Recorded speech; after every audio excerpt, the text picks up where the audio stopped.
we start, can we and I'll clip this up and save it till the end of the season. Mike, I'm going to start with you. Because you would. Top four in order, please, of the Prem this year. Yeah, can I put? Can I? No. Just top four in order. Please. No, I know that, but is this with my head or my heart? I don't give a monkeys, really. Do whatever you want. It's just going to be clipped up at the end of the season. No, because there's two different answers. Okay, no, I'm going to be bold. My top four is this. In order, please.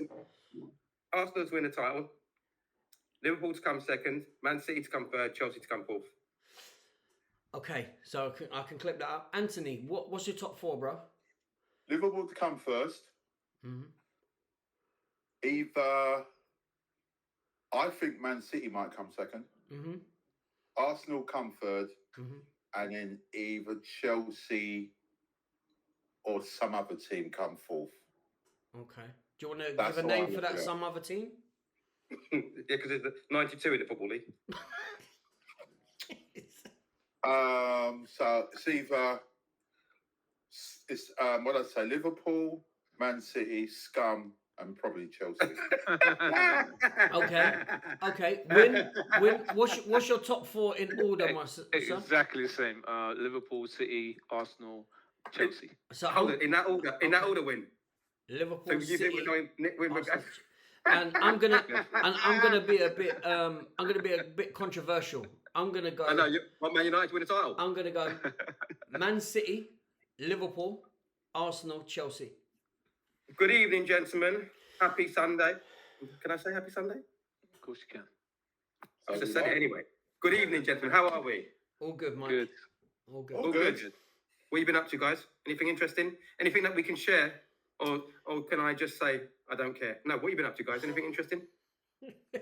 So he starts. What are you laughing about? I'm trying to over the weekend. So yesterday I went to a beautiful hotel yesterday that was all bought and paid for. So that was lovely. So there was a bit of a celebration of an anniversary. So that was lovely. Really, really nice. Nice group of people. Beautiful environment. Came back and just I've had a really chilled one. Yeah. Did you fit in?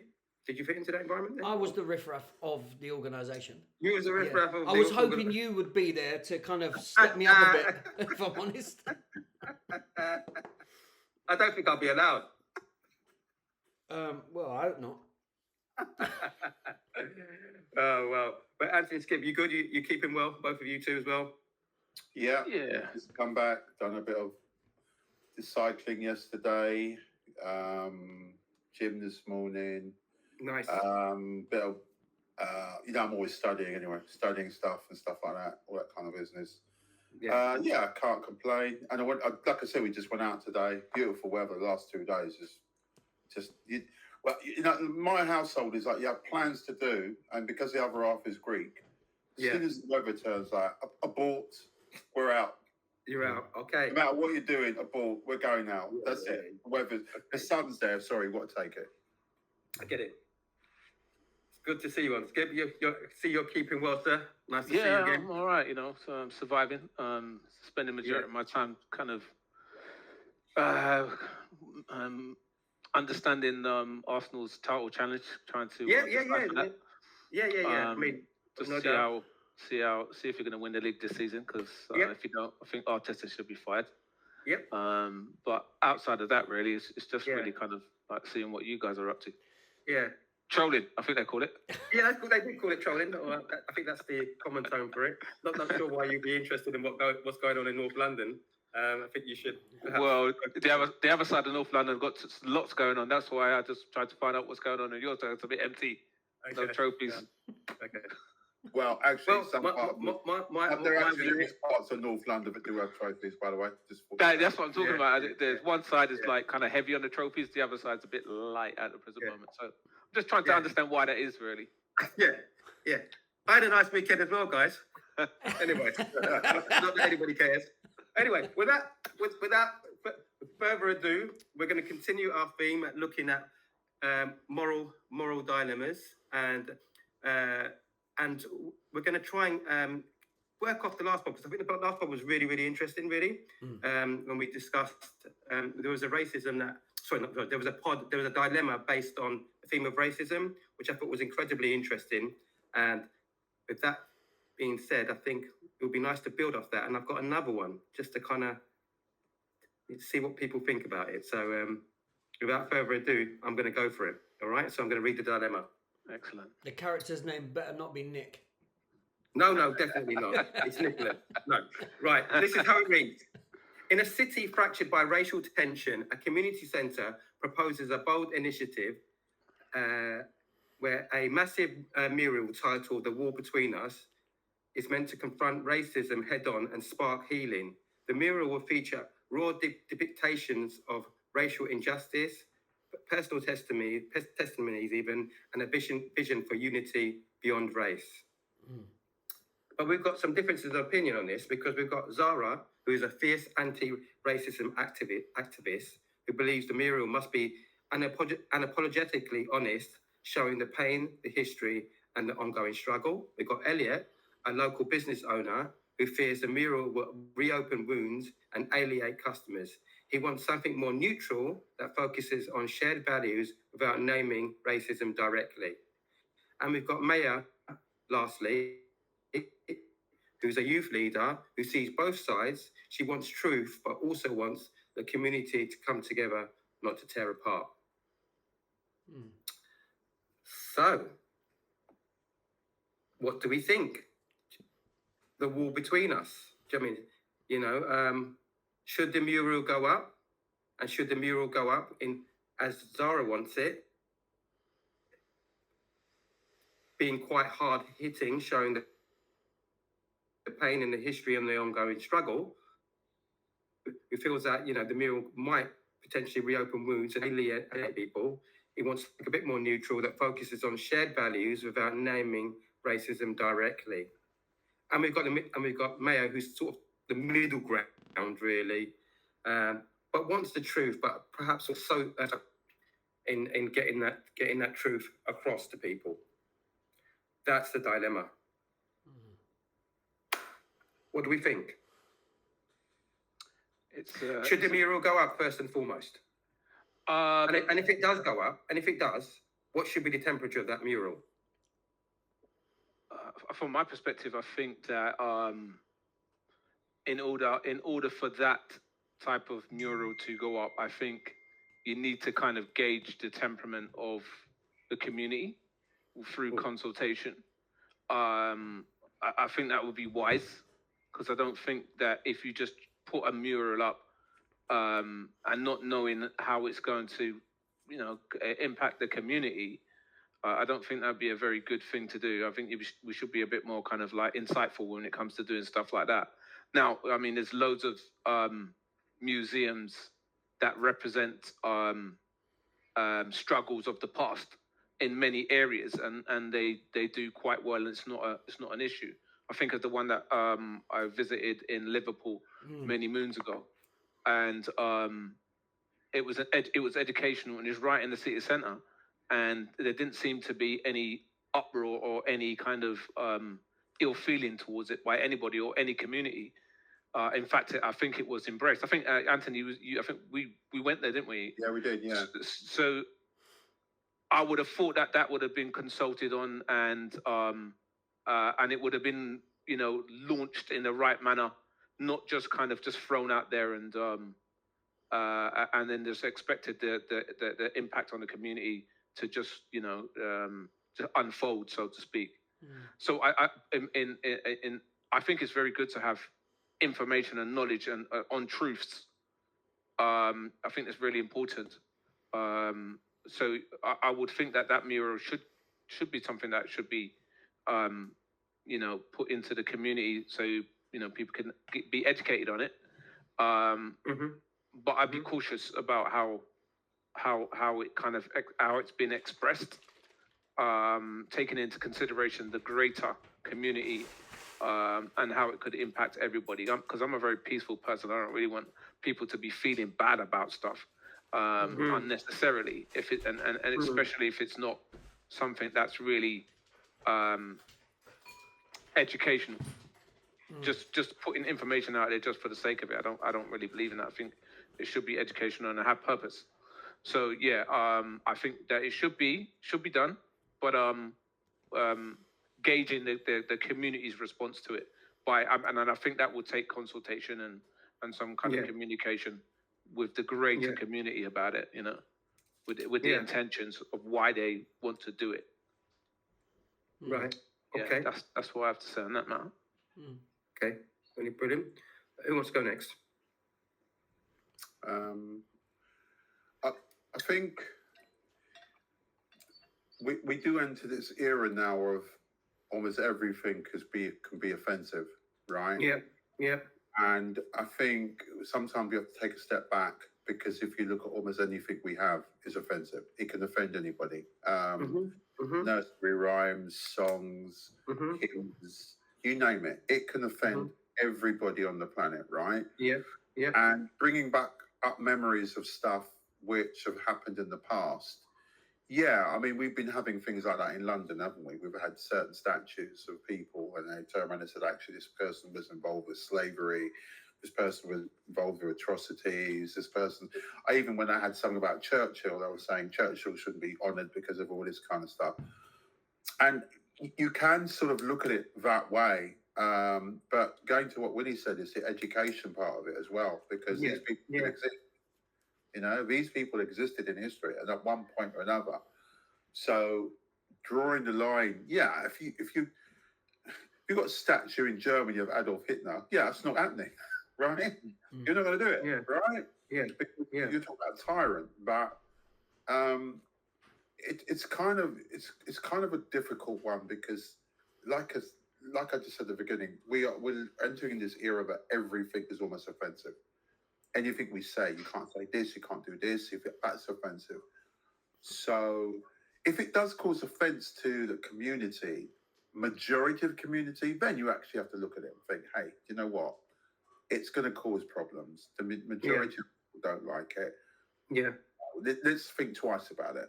But if it's just a section of people, then you're going to have a section of people not going to like anything anyway. So you can't, what's to say, you can't please all the people all the time, can you? No, you can't. You can't. Absolutely. So going back to what Willie said, I feel it's more of a case of, if there's a lot of people saying, you know, coming in on forums saying, I don't want this, I hate this, it's bringing that to memory, and you're getting too many people, then you have to think about it. But if you're just getting a small group of people, then do you know what? It's I think there's loads of other things that can cause offence. Yeah. So where do you draw the line? Yeah. Excellent. Nick. Very similar to Anthony, actually. But the one thing why Winston and Anthony was talking was, imagining this mural going up, and what would concern me is who decides what goes on that wall. And the reason why I'm saying that is because the first person who said, I want kind of, they're saying, I want the truth, I want the extreme truth. Okay. And if it's in the round, then I'm all for that. But if you're going to cherry pick a particular thing and a particular angle, then that's not in the round. Yeah. You know, so it's all about who decides what goes on there. That's a massive part of it. We all know, I mean, do we have like Anthony mentioned about a statue to Hitler in Germany? Of course, that wouldn't happen. I mean, do we put King Leopold on this wall?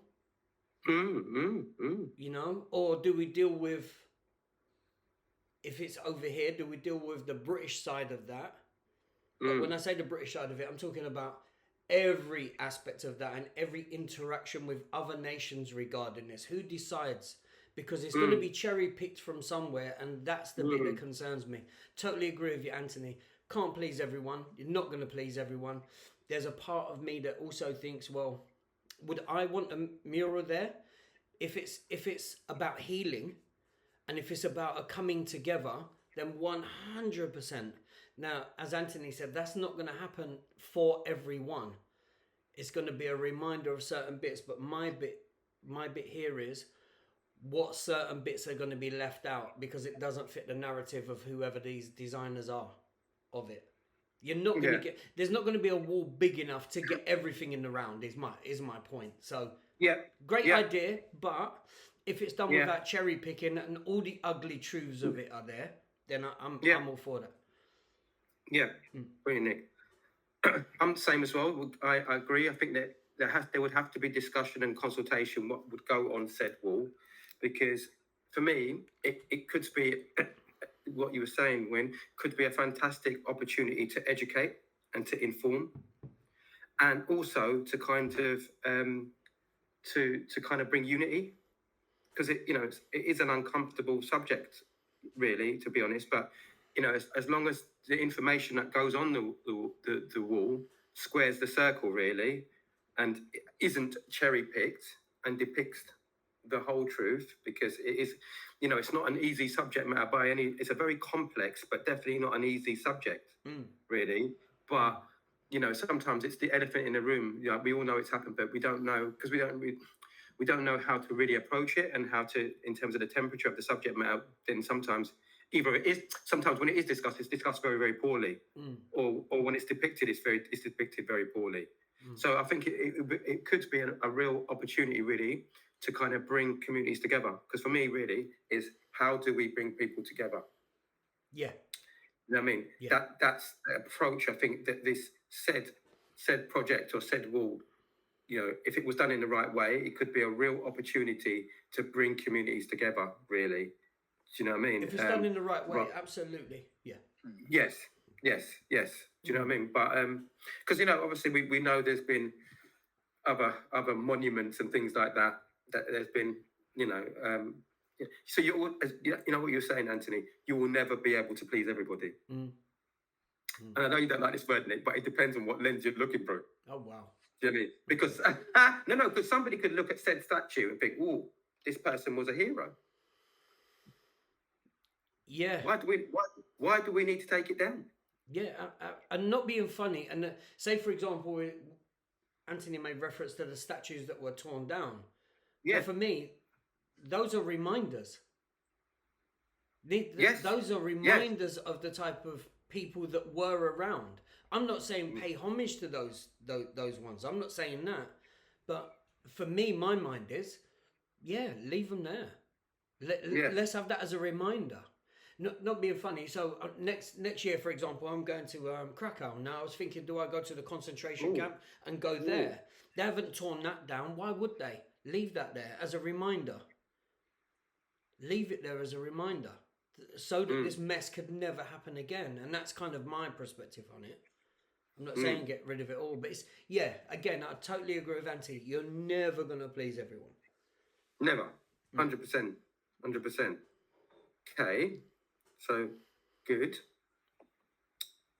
So, I want to stick with the theme of making it better, really. And I guess this is an open question, really, societal. What do we think, collectively, could be done to, rather than divide communities, what could we do to bring communities together? Do you mean, what initiatives could we think of could actually bring communities together that perhaps isn't being done now? I know it's a bit of an open. Can I start with that? Please. Yeah. So I know Winston. I think Anthony and I have had this conversation as well. For me, is the first thing. Let's get rid of this term communities. Okay. Let's make that obsolete for starters. Because the moment you talk about the white community, you three are excluded. Yep. The moment you talk about the black community, I'm excluded. There's a division there. It's been used in the wrong context for years. The community that I'm in is my neighbours, my immediate people who I'm around. And when I extend that, for me, my community, if you like, is people, we've spoken about this time and time again, who's up for justice, who's up for peace, who's up for equality, who's up for, basically for love for one another. That's my community. But the moment that we start talking about the Asian community, the Muslim community, the black community, the white community, it's a beautifully clever, horrific term and when we've had this conversation for years, Anthony, I think I've spoken to you about, and you, Mike, it's a term that I don't like. No, I understand what you're saying, but in reality, those communities do exist, though, don't they? No, they do by division. Right, yes. Okay, yeah. As far as I'm concerned, and I know it sounds very corny, but as far as I'm concerned, I go back to what Bruce Lee said when somebody asked him about his opinion. Yeah. And he said, well, we're one community under this sky. That's what we are. Right. You know, I mean, these fictitious borders that these governments have set up, that's what they are for me. As far as I'm concerned, somebody in Africa who's into love, peace, and justice for all, that I'm of the same ilk. I try to be of the same ilk. That's my brother or sister. That's it. Yeah. I don't have to have met them. So I think we have to be careful. It goes back to being very careful about the language that we use. Yeah. And so that for me is a big part of this. I don't know whether that makes sense or it sounds like I'm talking strange, but no, it makes sense. It makes sense. And that's it. And I'm not talking about a fly by night. It's a task in hand, though. It makes sense, though. But it's a task to unpick all of that. I mean, because unfortunately, that's what's happening now, isn't it? And that's why when you're asking what could we do to make things better, I do my utmost to view everyone as, if you're full of love and justice and peace for all, that's my community. Melanin's got nothing to do with it. Religion's got nothing to do with it. Sexuality's got nothing to do with it. For me, if you're into love and justice for all, that's my people. Excellent. Love that. Guys, anything from you guys? Winnie, do you want to take her? Yeah, I think Nick's right to a certain degree, yeah. And Mike's right, because at the end of the day, we do have communities, and that's just the way society has developed. As they, you know, as you know, when you go back to the genesis of mankind, there was only just one people, wasn't there, really? Yeah. And as we became more educated, so to speak, we decided to become a bit more tribal. Yeah. That's just the way things have evolved. But, you know, any peaceful community, just speak about the Rastafarian community, for instance, it's all about love, isn't it? And that doesn't really necessarily have a physical identity. It's a spiritual thing. So, yeah, I would agree with Nick. But we also know that we do have community and people do refer to things in that way. I think going back to your question, what can we actually do? Yeah. I think it's really important to be that change. If you want to see certain kinds of changes, be it, then live it. You know, if you want to peaceful, like Nick said, if you want to be a peaceful person, you want to get on with people, well, get on with doing that. Because that's a great start, right? Yeah. And you set the tone. And I think it's a great way of being, because then you're not putting pressure on anyone else in community. You're just doing what you feel is right, and hopefully that permeates to have an effect on everybody else. It's like a fresh smell in the atmosphere. So it kind of just permeates and goes on, and then people are, you know, whoever engages in you kind of gets that feeling. I think that's one real easy way to start. But also, you know, you can become a bit more educated about other communities for starters, or do a little bit of traveling to see what other communities are about, and embrace it, because within those communities there's things that you probably like 100%. And enjoy. And I think 100%. Ignorance is a big killer of love and joy. Yeah, because you're just ignorant about everything else that goes on, and you're just one dimensional. So I mean, there's a number of things that can be done to improve relationships, but I think it starts with love, isn't it? Really, that's so. If you don't have that, because at the end of the day, tribalism and racism and things of that nature, you can strip that all back. It's just hate, isn't it? So that's really what we're dealing with. It's not really racism; it's hate, because hate is the emotion that behaves with racism. So then we've got to figure out, well, why are people hateful? Why are they hating against one another? And when you really break that down and maybe educate people, like you're actually hating somebody because of the color of their skin. Yeah. Does that actually make sense? No. No. So because they got melanin, or they got a lack of melanin, if you're hating people because of that, then it doesn't make sense. But if you feel that a person's behavior literally is something that is offensive, then I'll point that out. Yeah, that's different. 100%. 100%. You're behaving in a certain way. It's not necessarily a color of skin. Not saying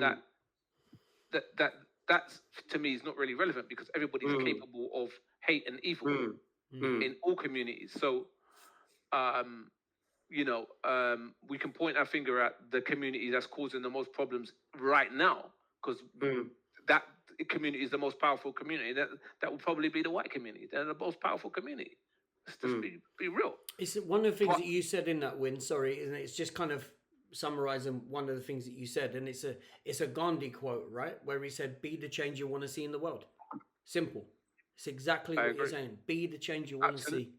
Absolutely. But I mean, if you look back in history, we've had different communities doing crazy stuff. But you just need to go back. Ancient Assyrians, ancient Babylonians, the ancient Egyptians. They were all doing off-key stuff, because they were the power at that particular point in time. So they had the power, and they could do what they wanted to do. So, and they inflicted it. So that's about power and authority, and that needs to be addressed. Because there's no equal rights in that. There's certain types of people, the 1%, so to speak, that are in power. They govern and they take everybody else for granted. So that's the way I see things. But the bottom line is, like what Nick said, it's about love, and it's about being that change that you want to see. For me, love that. Thank you, Winnie. Anthony. I think it's a lot of it's to do with education and your environment, because ignorance is another thing. I've seen tests of children being brought up, babies being brought up, and they have no perception of colour. They have no perception of sexuality whatsoever. They just play, right? And as children grow up, I can't remember what this experiment was, and they just put these children together, and there was nothing about race, nothing about anything. It wasn't until these things were brought into their education, all of a sudden, their attitude changed, right? So if you're going back to what we said last week about another dilemma, if you're brought up in a household where race is a big issue, where sexuality is a big issue, and it's looked at it as only certain ways that are right. If you're pumped of that environment all your life, or you're young as a young adult, then as you grow older, that's going to influence you, and that's going to influence you, and you're going to like-minded mix with other people very similar to that. And before you know, you've got this so-called world you hate community of people that are racist, that are sexist, that are have that. So I think it's about education. I really don't know how you can stop this, because to be honest, we're kind of manipulated by social media anyway. I mean, we're on social media right now, but we are manipulated by it.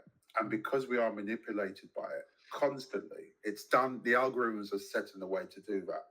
Because we are continually bombarded with this kind of thing, unfortunately, to change people's mindset, it's a really, really tough struggle. You talk to people about certain things that they're against, and then you give them common sense. All of a sudden, that common sense becomes the reasonable answer. But before, they're hell bent on this whole agenda, right? So going back to this mural, it could be the same thing. I hate it. And then you come back and you think, do you know the things that you're hating? Who's the people that you like? Yeah. Do you know their story? That person did this. Do you know this person was adulterous? Do you know this person was... And all of a sudden, you realise you peel back the skins, or peel back the what do you call it? When you peel back on the fruit, you find out that actually the fruit underneath it wasn't as nice and fresh as you thought it was. So I think education, ignorance, and just an understanding that if you don't feel you want to get on with people, you've got to look back and find what was the reasons why. Why reasons like that? Because if you don't work out what those, it's like when you're saying, I know you're into therapy, but if you don't get to the root of the cause, you won't be able to solve the problem. 100%. You can put a band-aid on it, but never solve that problem unless you find the root of that problem, where it started, why it's like that. And then if you can pull that out, then hopefully you can start to heal that wound, and then that's where you can change people. Other than that, I don't see it changing. Thank you, Anthony. That's really interesting. So for me, I think I agree with all of that, because I think there are some fundamentals in all of that. I think there's fear, I think there's ignorance, there's lack of education. All of these things, result in the subject matter that we're talking about. All right. But we also have to be accountable as well. You know what we were talking about last week when we said, everybody, this is my opinion anyway, every human being has the potential to be racist, right? And that's, for me, that's just a logical approach for me to look at it. That's how I see it. That's not owned. Everybody has the potential to be racist. So we have to be accountable, and we have to take responsibility. And if we want change, like what you guys are saying, we have to be that change. Yes. We can't sit on the periphery or sit in the back benches and wait for somebody else who's in the cabinet to do it, because it's not happening. No. It's not happening. The decision makers, it's just not happening. So this has to happen really at grassroots level. Yeah. And education starts in the home, doesn't it? Do you know what I mean? You were saying that some people, unfortunately, are brought up in households where that education hasn't happened, and it's that domino effect. The problem just perpetuates. So, agree. We have to reverse engineer it. We have to go to the root of the problem, and we need to start having conversations which are more solution based. Yes, we know what's happened. I mean, we know what happened 400 years plus. We know the stories, but how do we make things better? How do we make things better? And we make things better by it's about talking about this. What we're doing here now. To be honest, do you know what I mean? This is a great discussion, because I'm hearing all these ideas and things like that. I think, oh, that's interesting. Do you know what I mean? Because some people get a bit, it's an uncomfortable conversation to have sometimes, so we don't have it. Yeah. I mean, do you know what I mean? If you don't mind me jumping in, I mean, something every one of us have said, but something you just hit on there is at the power end. Yeah. For me, I don't want to be like conspiratorial, as it were, but how much of this is divide and conquer is one of the oldest ways of just dividing people.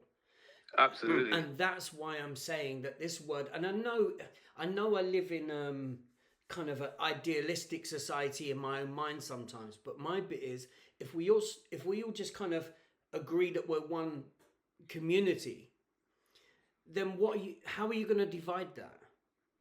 But the moment that we have this community, that community, this community, and don't get me wrong, if people find strength, power, and love within what they're calling their community, cool. I don't want to disturb that from anyone. But my bit is we are one. We are one. It's as simple as that. We are. Yeah. You guys happen to have more melanin than me. You support rubbish football teams. I can't do anything about either of those things, and nor would I wish to, because for me, it's just a point of we come from a place, as far as I'm concerned, where I can be open and honest with you guys. You guys can be, and it goes back to what Winston was saying from Gandhi's quote, which is, be the change you want to see. Now, that may seem like a grain of sand. I get that. But once you've got 1 million or 2 million grains of sand all doing that work together, what a change that's going to make. Absolutely. But it has to, for me, it has to start with us. It has to with start with us. Absolutely. Within households. Within households. Sorry, guys, I'm waiting for one of you two to start singing Michael Jackson. Eh? Michael Jackson? Jackson? Of the world. No. What's that? Smooth Criminal? The man in the mirror. Yeah. I was waiting for one of you guys to start to sing it. Mike was ahead of the game. No, it was, you teed that up. But yeah, you're right. But you are absolutely right. You know, it's got to start with us, but not being funny. Sorry, Mike, to cut. But this is something I'm so passionate about, not just within this race conversation, but just in a society and humanistic perspective. it's got to, as far as I'm concerned, no, it's got to start with me. Yes. Simple and plain.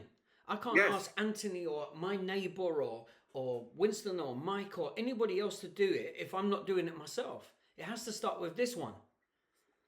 And hopefully, don't get me wrong, I'm still a donut in a lot of ways, but the reality is on this, no need to agree with that, Mike, thanks.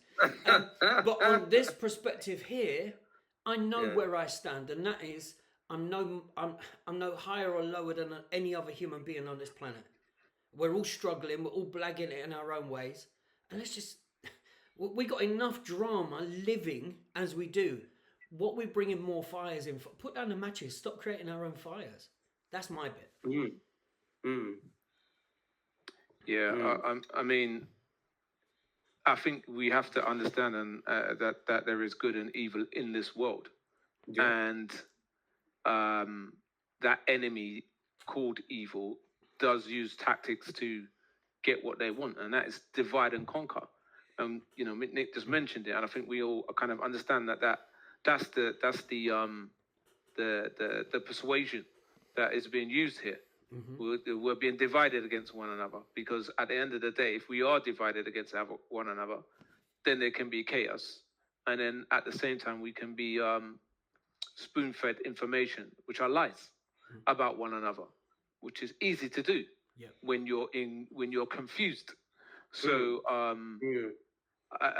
there is a notion to kind of be aware of the tactics of the system that wants to keep people doing what they want you to do, so to speak.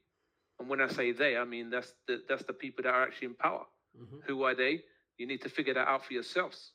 So at the end of the day, these people do exist, and they are trying to control everybody. And bottom line. Anthony mentioned something earlier on, which I absolutely agree with. This social media world, this AI thing.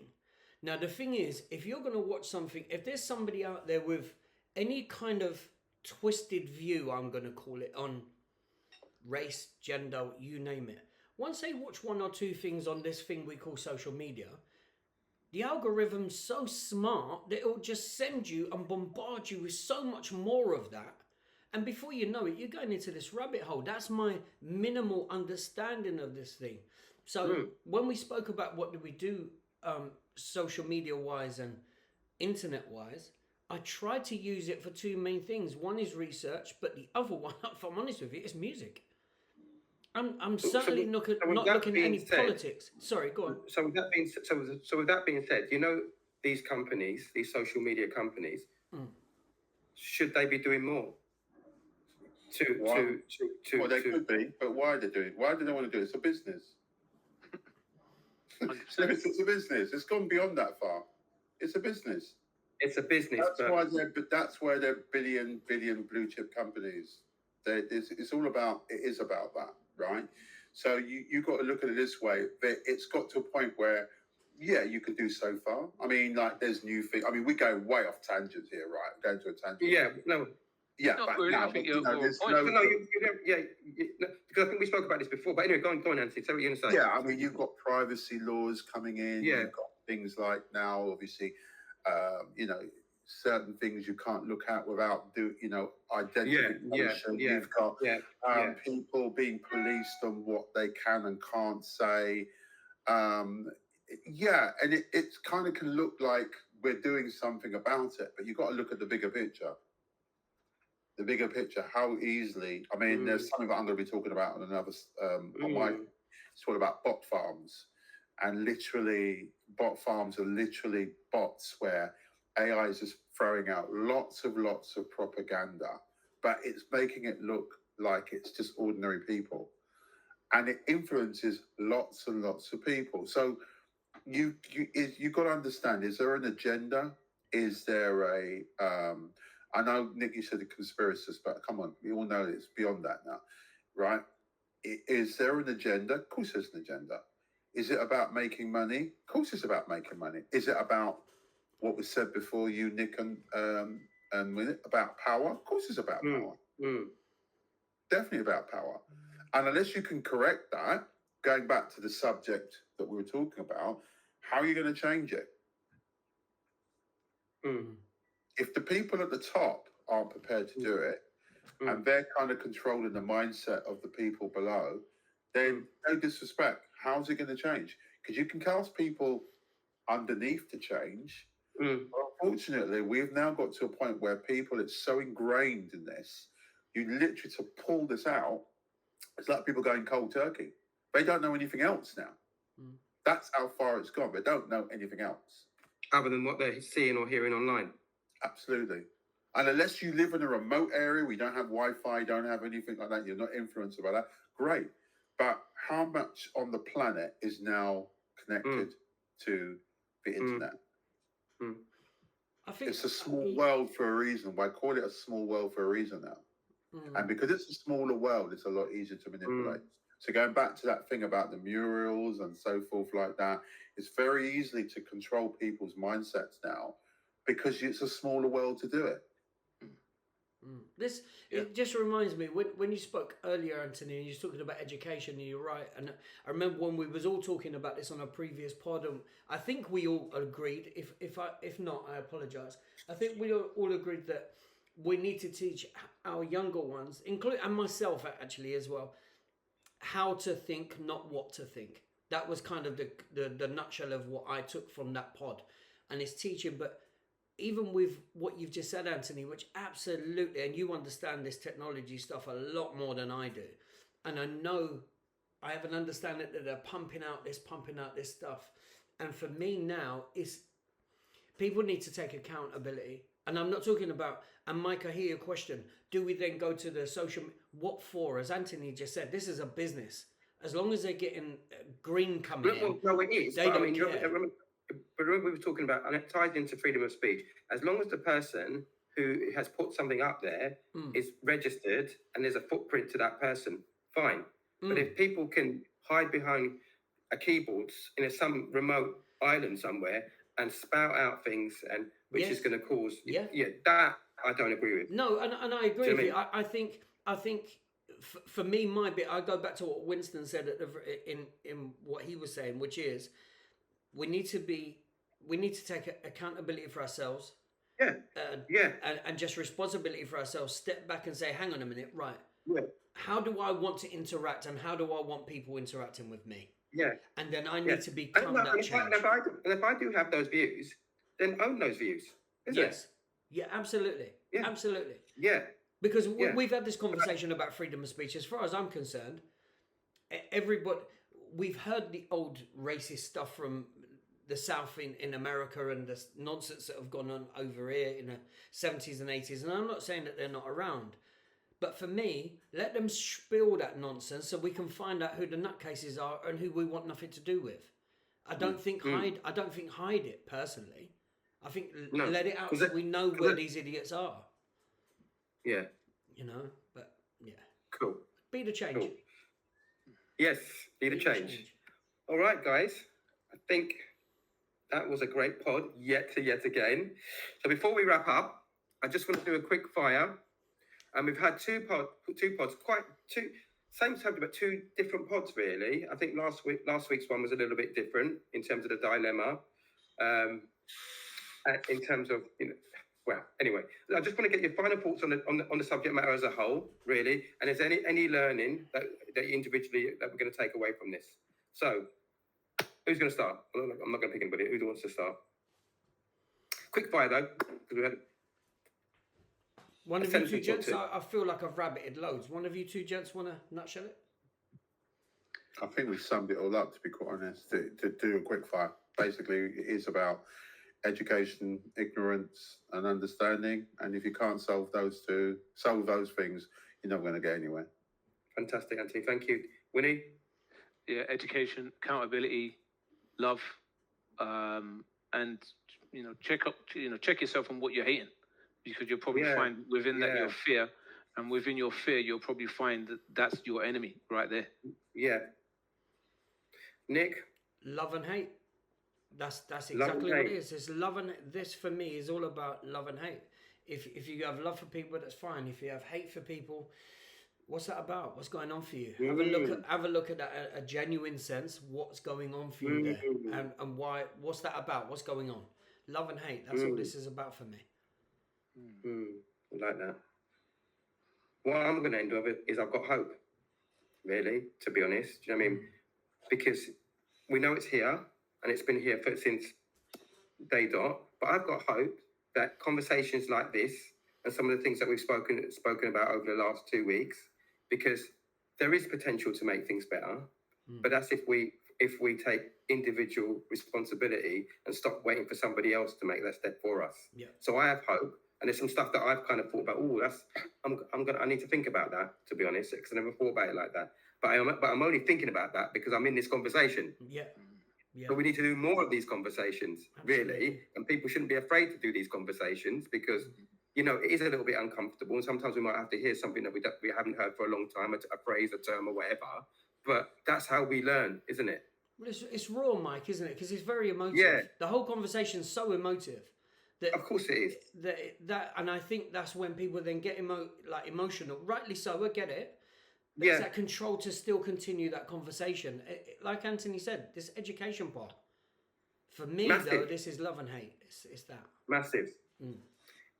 Thank you, guys. I really, really appreciate it. As I said, I've got some real good learning from this, so I thank you all for that. I really do. All right? Do you still support Arsenal, though, Mike? Yeah, because I've got hope. Wow. And love. And I've got a good team. But anyway, that's another pod altogether. So peace and love, guys. We're out of here. Okay.